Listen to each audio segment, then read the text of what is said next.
Hi friends, welcome to my channel. మనకి జీటీఎఫ్ఐలో ఈరోజు salary వచ్చింది. నాకు అన్ని ఖర్చులు పోను ఒక 5,000 అయితే మిగిలినాయి. నేను డ్రెస్ తీసుకుందాం అనుకున్నా. ఒక 2 పేర్స్ డ్రెస్ అయితే తీసుకుందాం అనుకున్నా. షాప్‌కి అయితే వెళ్తున్నా, బట్టల షాప్‌కి. దీంట్లో డ్రెసెస్ అయితే బాగున్నాయి. అక్కడ కటన్ కున్న అయితే నాకు చాలా నచ్చినాయి. ప్యాంట్ వేసుకోమంటే లంగా కట్టుకుంటాం. కానీ షాప్ టైమింగ్స్ అయితే దారుణంగా ఉన్నాయి. ఇప్పుడు కాదంటే షాప్ ఓపెన్ చేసేది ఇంకా చాలా టైం పడుతుందంట. కానీ నాకు ఒకటి అర్థం కాదు. షాప్ పొద్దుగల లేవగానే తెప్పితే ఎవడుకుంటారు మా బట్టలు నాకు అర్థం కాదు. వాడు పెద్ద డాష్ నా డాష్ గార్డ్ ఉన్నట్టుండు. సరే, ఇంక మనం ఎందుకు లేట్ చేసుకోవడం, మనం వేరే షాప్కి వెళ్ళి మనకు కావాల్సింది అయితే తీసుకున్నాం. నాకు తెలుగు భాషలో నచ్చనిది లేట్ అంటే నాకు అస్సలు నచ్చదు. మనం బట్టల షాప్కి వెళ్ళే కంటే ముందు ఇందులోకి వెళ్దాం. స్మోక్ ఆన్ ద వాటర్ అంతా నాకు చాలా డిఫరెంట్గా అనిపించింది. అదేంద్రా నేను లోపలికైతే వెళ్ళినా వాడిని అడుగుదామని.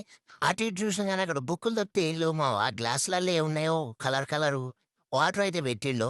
సో నేను ఆ ఫ్రిడ్జ్ ఇలా కూడా ఏం ఉండదు అనుకుంటున్నా నేను, ఎందుకంటే అది కూల్ డ్రింక్ ఫ్రిడ్జ్. అన్నం ఒకసారి అయితే, కానీ ఏం వస్తలే, సప్పుడు కూడా వస్తలేదు. వీడెందుకు భయపడుతుండు? వీడు మామూలు యాక్టింగ్ చేస్తలేడు మామ. చేస్తారా పర్ఫార్మెన్స్? అరే నేను కొంతందుకు వచ్చిండ్రు నీ షాప్లోకి, కానీ నువ్వు వేస్తలేవు. నేను మనం భయపడతాం, నిజంగా భయపడతాం. రే ఇప్పుడు నువ్వు నాకు అది ఇవ్వకపోతే మాత్రం బాగుండదు రా, చెప్తున్నా. రే ఇప్పుడు ఇస్తావా వస్తావా? ఇంకా భయపడు. అరే నేనేమన్నా యాసిడ్ పోస్తున్నా రా ముఖం మీద, అట్లా భయపడుతున్నావు. శత్రువుని క్షమించాలిరా, కోప్పడకూడదు. సరే మనమైతే వేరే షాప్కి వెళ్ళి వేరే డ్రెస్సెస్ అయితే తీసుకుందాం. ఇక్కడ వీళ్ళు సెల్ఫీ దిగుతున్నారు అనుకుంటా. ఒకసారి మనం కూడా వెళ్ళి మధ్యలో నిలబడదాం. నన్ను కూడా దించావా?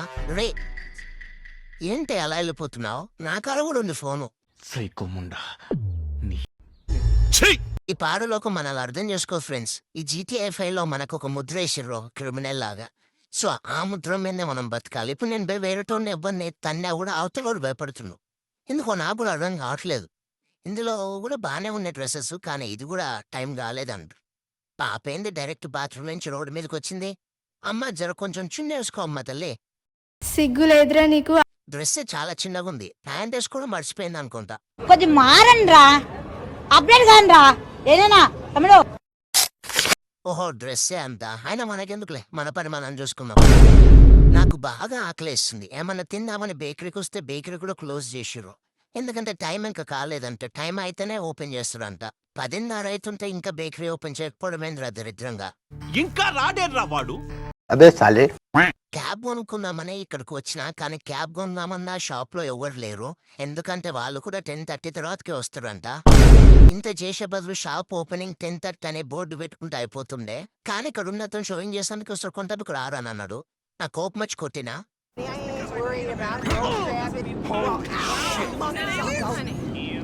Yeah? Bring it.